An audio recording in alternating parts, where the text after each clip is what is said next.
it's the next level.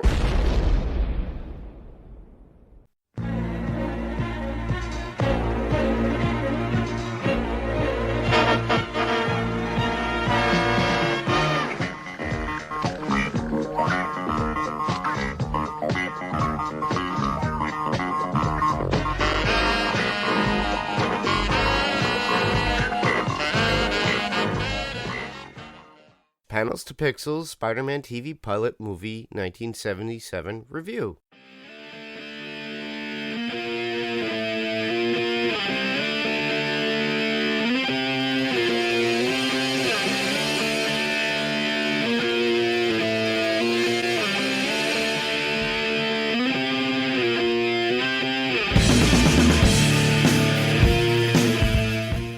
Hey everyone, welcome back to the show. I'm Mark. This week we'll be discussing something that is a little bit old from Marvel TV, 1977's Spider-Man. The movie was a pilot for the CBS television to go with the Power Hour style that they had already created with the Incredible Hulk and Wonder Woman shows. Basically created at a time when the network television was in a revolution of creating superhero shows for kids on a primetime TV level. The show was created by E.W. Swackhammer, and it literally was very different from what we see today when it comes to Marvel live-action movies, or even Agents of S.H.I.E.L.D. or anything. There's a big difference between story, there's a big difference between the actual effects that are going on, and the actual character itself and where they're at and how they're going. As we know, the shows that we see now, or the movies, are built up over time, and we get a little bit more out of them. But with this was throwing it right out there, and it was created by, CBS executives and writers just to cater to the kids for primetime TV watching, which actually is really good because it captivated me as a kid at age 5, because I was 5 years old when it came out. I loved it. I have the remembrance of everything, and I've watched this. I've had this on DVD for years. You could actually get these at conventions, sci-fi horror conventions, nostalgia conventions, all those. And it doesn't live today. A little bit of a note, they have never released this to the public on any format, whether it be DVD or Blu-ray. All these tapes and everything have been done through conventions or from people who have recorded it from the TV and then have saved it and then transferred it. I originally had, I think the first 5 episodes on VHS, and they, over time, with the course of change, the cost of one VHS back then was ridiculous. So it's $50 for 5 episodes. If you want the whole series, which ran from 1977 to 1979, oh my god, that was a ridiculous amount of money for a bunch of VHS tapes. So now they've changed it where you could go to a convention and somebody has brought all these, episodes, including the pilot movie and the subsequent other movies. They had 2 other movies in between the regular TV shows, so they actually did an hour-and-a-half long movie, and they put them to DVD, so they just transferred everything as a collection, so you could still find them out there. If you're really interested in having that hard copy, they're out there. It depends on the quality. I always recommend somebody, as you're at a convention and the guy's there with his own little booth and he has a TV and a DVD player, take a look at what the quality that you're getting. But I bought mine on DVD. I have the collection. I think I paid about $60, and this was many years later after I got the VHS. And then now you could actually look at some of this stuff on YouTube. So if you're daring or interested, if you're from my era or around my age where that show came out, go out there, just look on YouTube just to get it out of your system for nostalgia. The show was very inventive for its time. And that's the whole thing. It's all about time, because back then it was far different. Effects were different. And This was at the time when Star Wars came out. So Star Wars had all that money, but television did not. So with CBS, they didn't really want to throw a ton of money into things. And with that, you get what you get. This spawned literally from the electric company and seeing Spider-Man, who was pretty much mute, and he just showed up, and it was awesome to see Spider-Man. So they saw that and they thought, cash cow. And with that, it was like you'd have viewers like me who was sitting in front of a television every night begging their mom and dad, hey, I gotta watch this show, and I did. I loved it. I'm still a huge Spider-Man fan, but with everything we've gotten over the years, it has increased over so much more because we get what we want. And the reason why I'm doing this now is because with Homecoming coming out this July, oh my God, we got the Peter Parker that we want and the style of Spider-Man that has been always in our head. So basically, to show a little difference, the Peter Parker we get in the show is not the one that you see, Tom Holland does. Literally, we have Nicholas Hammond, and a lot of people will remember Nicholas Hammond from The Sound of Music. And he was Frederick Von Trapp in the original Sound of Music with Julie Andrews. I remember that because I grew up at the time. That movie's shown from I think the 70s all the way up until maybe the 90s, early 90s at that. And it was always in my face. So I always watch it at holiday times, usually Thanksgiving or Christmas. So I always remembered his face. He still had that face. So when Spider-Man came on, he was a lot older because, Sound of Music was done in the early 60s, I believe. And I knew the face, and it just made me happy. Not because, I saw Frederick Von Trapp playing Spider-Man, but the fact that it was a familiar face. So I enjoyed seeing Nick Hammond. I thought he did a great job. Just for what he was given. And he's doing a lot of conventions now. Actually, he did one last year, and I'm hoping to see him. Hopefully he comes stateside because he lives in Australia now. And he still is active in film, and he still looks the way he does. He has a full head of hair. He's older, obviously, but he has that face, and I think that's probably the one person out of all the Spider-Men that I want to meet. I want to talk to. I have a ton of questions. You guys could actually refer back to our Facebook post that I posted a while back, and that was amazing to watch myself, and I had to post it and share it. It was great to see him at a con, and it was his first con, and he was only there for a few days, and he had a good time, and he's anticipating doing that again. I'm just hoping somebody picks him up because I so want to meet Nicholas Hammond. Get a picture with him, get an autograph, and just to get to talk to him because it's something that I grew up with and I loved. So, with that, let me give you a little bit of information. I already topped on the topic of Tom Holland being a great, Peter Parker and Spider-Man. Well, when CBS was creating it and Nicholas Hammond was given this character, they wrote Peter as a different type of character completely. He's basically a grad student in college. He gets his powers in the pilot of the TV show, this big movie, from an accident in the college lab where they are dealing with radioactive materials and being bitten by a spider that was stuck in a container filled with radioactive material. So, similar to how Peter gets his powers, but, it is what it is. And obviously with anything, they rewrite everything that's out there. In the show, there is no Mary Jane. There is a love interest. I can't remember her name. It's not that whole thing, and they don't really get too much into it on the actual show itself. But it's interesting, so, and he seems a little bit more suave, too. Not like Peter, where he's awkward all the time. And, I think that was part of Nicholas Hammond's charm. The cool thing about this, too, to add on to other characters that we do have in the Spider-Man universe, we do get a J. Jonah Jameson. But he's not the typical J. Jonah we get in the comic or the one we get from J.K. Simmons, which is the one of my favorite J. Jonah characters out of all cinematic, which was J.K. Simmons. I wish we got this guy being angry, loud, vocal. This guy was a little bit too caring, white-haired, didn't smoke a cigar, wasn't always like, that's Spider-Man. We don't get that. And it was okay, but the fact that they had Jay Jonah in there, at least he went to the Bugle, he sold his pictures for whatever, and his weekly pay was, for providing pictures and doing everything was maybe $40, which was really pathetic. But in the 70s, it was different based upon your pay. But we do, however, get one thing that they never brought up in the movies was Robbie, the editor. In the pilot, we get to see him, but we never see him after that. And the other person that we do get to see is Aunt May, but she only shows up during the hour and a half pilot movie, which is pretty cool. I like the idea. So, but, it's kind of weird and awkward because, she's a lot older, but she's around there, but it's not the typical Aunt May that you would expect. She's not the same type of character. But now on to effects.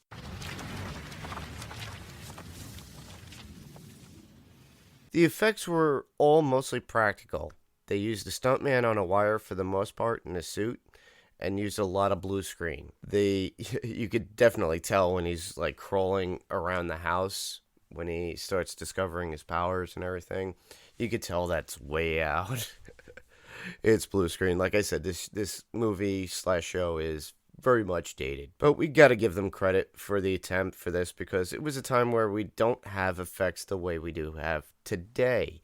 So, that would be magical if they did, but I enjoyed it. For what I got, I was like 5 years old. Come on. I chalk this up to budget. It's a TV movie going into a TV show, and it was CBS. And at the time, this was the first out of the next two because Spider-Man came out first, and then came Incredible Hulk and Wonder Woman because CBS was trying to launch that whole thing. And they had all three on at the same time at one point during the year, but Spider-Man they canceled. And because of I'm not sure if it was due to budget, but I think it had to do with how many viewers are watching it. And a lot of people are more interested in The Incredible Hulk and Wonder Woman.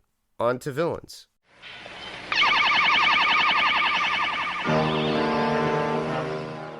So, the villain in this particular episode, or this movie, was pretty much somebody who was like a self-help guru who was trying to brainwash people. And what they were trying to do at that time was keep the villains to be someone in the regular world. With that, this was based on the premise that Spider-Man would battle with villains that are common within the real world. Somebody that does realistic evil deeds. They didn't want to go the route of having like a big costume because more effects and everything. I think it narrowed down to budget, but they just wanted to have a villain of the week. And with a villain of the week, it could be mediocre or very simplistic. With this one, when they started it, it's like, oh, big corporate. Somebody's using their power of manipulation to get to people and take their money or do whatever he wanted. Almost like a kingpin. But this was pretty cool in the sense that, they could change it up week by week. But being a kid and you're reading the comics and you see the Vulture, you see the Lizard, you see Doc Ock, you want all these things, but you don't get them. It was a little bit upsetting, but the fact that you get to see Spider-Man every week, crawling on a wall, shooting a web, swinging, you don't get to see the swinging as you do as far as like in the movies, but he does swing. A lot of it had to do with licensing, I think, with the villains. Plus the effects, like I said, it's all narrowed it down to that. Very similar to the Incredible Hulk, if you think about it, because with the Incredible Hulk, it was only like a villain of the week, and it was a very rare time when you had somebody with special powers. Like they had the other Hulk at one point. They had Bigfoot and things of that nature. And then later on, for nostalgia purposes, what they did is CBS actually did movies, and I always recommend things too. So if you want, watch the Lou Ferrigno movies, but you could see like almost like an early incarnation of something of like the Avengers, because you had the Incredible Hulk with Thor and Daredevil at one point. Come on. So I recommend those. So if you guys want to go down that path and do that, go ahead, but please don't blame me. I just love this because I grew up on it, and I'm sure there's probably listeners out there that are younger than me that never watched any of that stuff or watched it and got really ticked off. And I don't blame you guys, but I do this because I love it and it's based on nostalgia.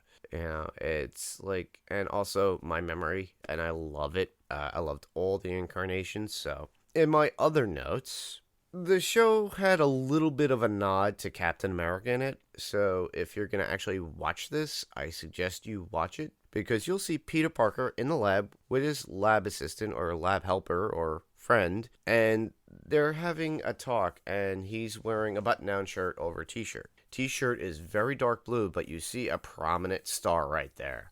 That is a direct nod to Captain America, which they were in the process of thinking of putting together a Captain America TV show. And eventually they did put a Captain America TV show, which was amazing. I loved it. I loved that TV show. It was awesome.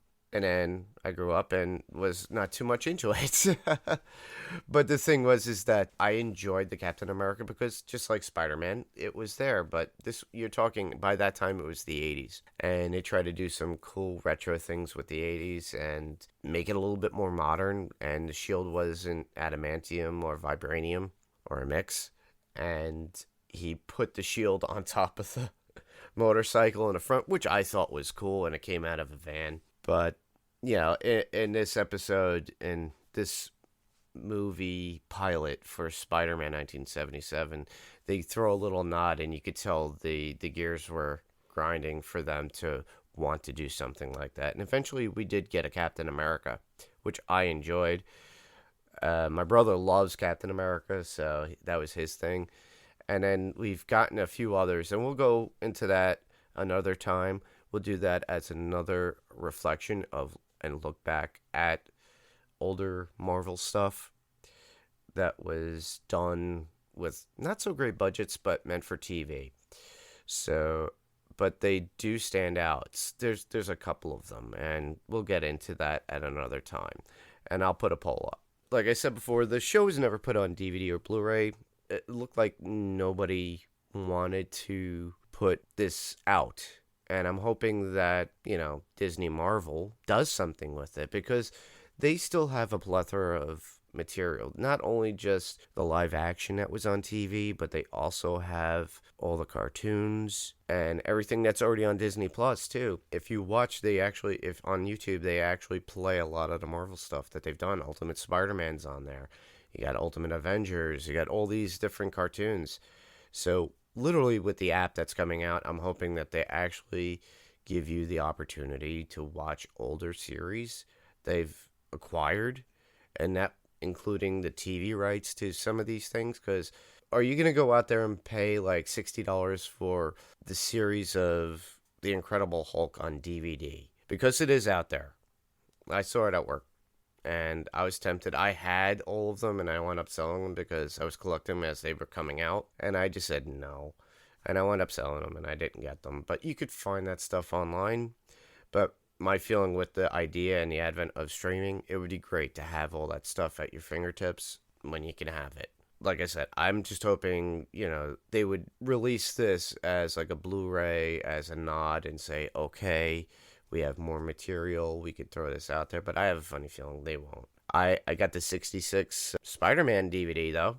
You get that collection. I have it, and I love it, and I watch it. You can see some of those episodes on YouTube as well. So, overall, in comparison to the new stuff that's out there, I would say that Spider-Man 1977 doesn't hold up in comparison to the new movies that are out there that we're getting, between like Avengers, Spider-Man with Tobey Maguire, or the Amazing Spider-Man series that we got. I really loved, you know, the Amazing Spider-Man version. I enjoyed and I loved the Tobey Maguire version as it came out. The third one, I just watched through gritting teeth. I didn't like the idea of them bringing in Venom. That's just my opinion. I couldn't stand the idea. I didn't see Topher Grace as Venom at all. You needed somebody who was really Eddie Brock, and they had to be there for that.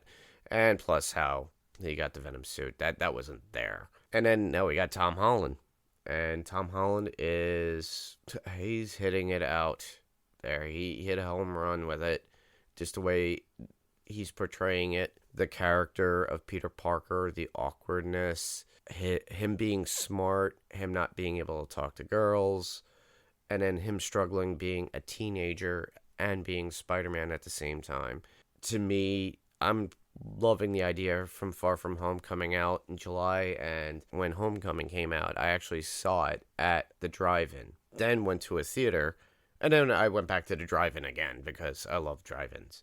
But I'm hoping to do the same. I'm probably going to hit the theater first, though, and then go to the drive-in. And I hope that, it's being April, and drive-ins are now coming back into season. And the one by me in Poughkeepsie, there's two of them. One that's about 20 minutes close, and then there's one that's about 45 minutes away.